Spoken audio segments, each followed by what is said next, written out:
दोस्तों सब्सक्राइब करें और इस बेल आइकन को दबाएं और पाएं वीडियो सबसे पहले।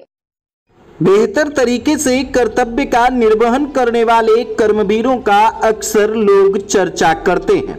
राष्ट्रीय स्तर पर कई चर्चित और ऐतिहासिक फैसले देने वाले नालंदा जिला न्यायालय के एसीजीएम 5 मानवेंद्र मिश्र नालंदा से विदा हो गए। करीब 5.5 साल के कार्यकाल में इन्होंने 5,635 मामलों का निष्पादन किया, जो अपने आप में एक रिकॉर्ड रहा।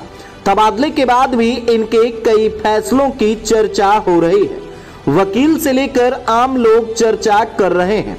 जेजेबी के प्रधान दंडाधिकारी रहते हुए इन्होंने कई चर्चित फैसले दिए।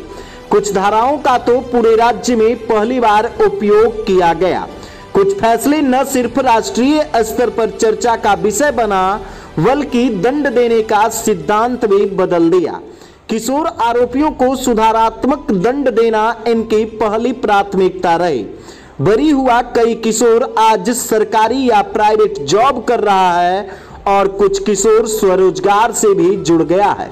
एसीजीएम के रूप में भी इन्होंने जालसाज दयानंद गोस्वामी के समेत कई मामलों में कुख्यात अपराधियों को सजा सुनाई है। आपको बताते चले कि पूरे राज्य में पहली बार जेजे एक्ट 78 का प्रयोग किया गया और बीते वर्ष अप्रैल माह में जेजेबी के प्रधान न्यायिक दंडाधिकारी के रूप में जज मानवेंद्र मिश्र के निर्देश पर दीपनगर थाना में जेजे एक्ट 2015 की धारा 78 के तहत किशोर से शराब की तस्करी कराने वाले अज्ञात के विरुद्ध प्राथमिकी दर्ज कराई गई। सूबे में पहली बार इस धारा के तहत प्राथमिकी दर्ज हुई। आमतौर पर इस धारा का उपयोग करने से पुलिस भी बचती है, जबकि इस धारा के तहत आपराधिक कार्य के लिए किशोर का उपयोग करने वाले मास्टरमाइंड को 7 साल की सजा के साथ साथ 1 लाख रुपए तक का जुर्माना भी देना होता है। आपको बताते चले कि जेजेबी के जज रहते हुए मानवेंद्र मिश्र ने पुलिस महानिरीक्षक को पत्र लिखकर पुलिस द्वारा जेजे एक्ट का उल्लंघन करते हुए अनुसंधान करने की जानकारी देते हुए प्रशिक्षण की व्यवस्था का निर्देश दिया था।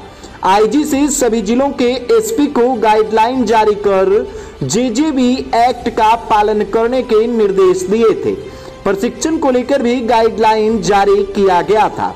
इतना ही नहीं, पूरे राज्य में साइबर ठगी में पहली सजा भी जज मानवेंद्र मिश्र के द्वारा सुनाई गई।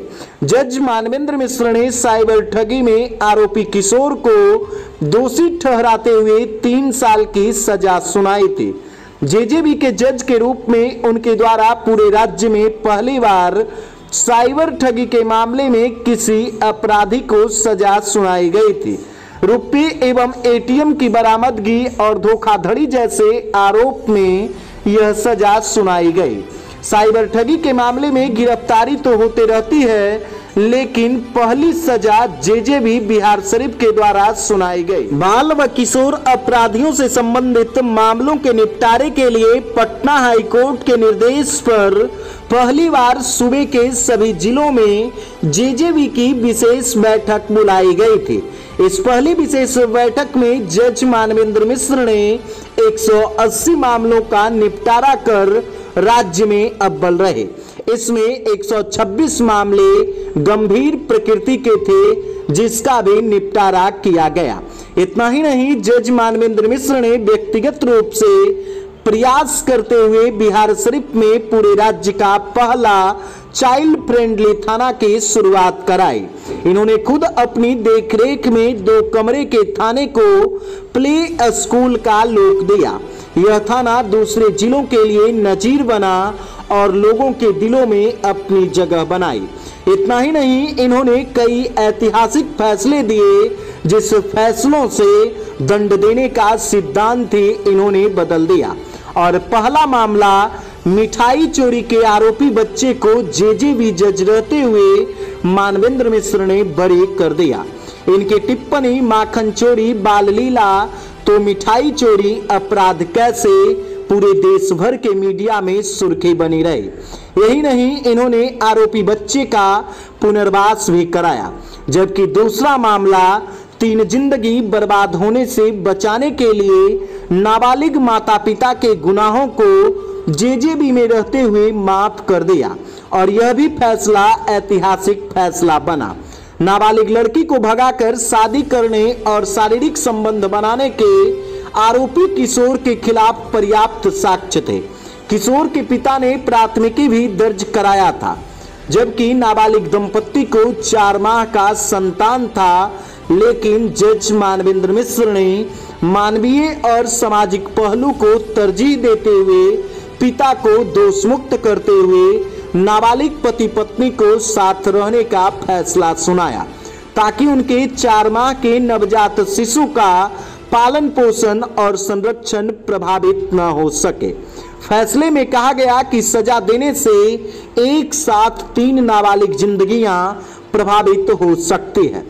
तीसरा मामला यह था कि 4 साल की मासूम के साथ दुष्कर्म के दोषी को एक ही दिन में गवाही और बहस पूरी कर सजा सुनाई गई। यह फैसला भी देश भर में चर्चित रहा। 26 नवंबर 2021 को दिन के 11 बजे से किशोर और गवाहों का बयान दर्ज कर न्यायिक प्रक्रिया पूरी कर फैसला सुरक्षित रख लिया गया और 27 नवंबर की सुबह 10:30 बजे आरोपी किशोर को 3 वर्ष की सजा सुनाई गई। जबकि चौथा मामला जो पूरे देश में सुर्खियां बटोरा वह यह था कि विक्षिप्त मां का पेट भरने के लिए चोरी के आरोपी किशोर को न सिर्फ मुक्त किया गया बल्कि उसकी मां के लिए साड़ी व राशन भी मुहैया कराया गया।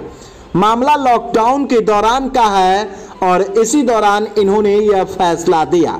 इस्लामपुर के एक किशोर ने मां का पेट भरने के लिए चोरी की थी। काउंसलिंग के दौरान यह बात सामने आई तो उसे मुक्त कर दिया और तत्काल खाने के लिए राशन व विक्षिप्त मां के लिए कपड़े आदि उपलब्ध कराया, साथ ही साथ सरकारी योजनाओं का लाभ भी दिलाया। 5वां मामला प्रधानमंत्री नरेंद्र मोदी और गृह मंत्री अमित शाह तथा बिहार के मुख्यमंत्री नीतीश कुमार के खिलाफ अभद्र टिप्पणी करने वाले आरोपी को जज मानवेंद्र मिश्र ने राष्ट्रगान सुनाने और माफी मांगने के बाद जमानत दे दी।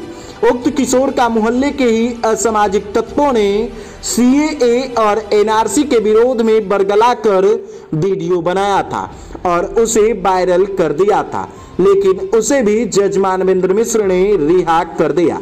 आपको बताते चले कि इनके फैसले का पूरे राष्ट्र में चर्चा होते रहा। इतना ही नहीं, दंड देने के सिद्धांत को भी इन्होंने बदल दिया। भूले भटके अपराध में शामिल होने वाले किशोर को समाज की मुख्य धारा से जोड़ने का इन्होंने काफी प्रयास किया। इतना ही नहीं, नालंदा जिले के पर्यवेक्षण गृह को भी इन्होंने आवासीय मॉडल के रूप में विकसित किया, जहां से निकलने के बाद बच्चे हुनरमंद होकर स्वरोजगार से जुड़कर अपने आप आत्मनिर्भर हो गए। दोस्तों सब्सक्राइब करें और इस बेल आइकन को दबाएं और पाएं वीडियो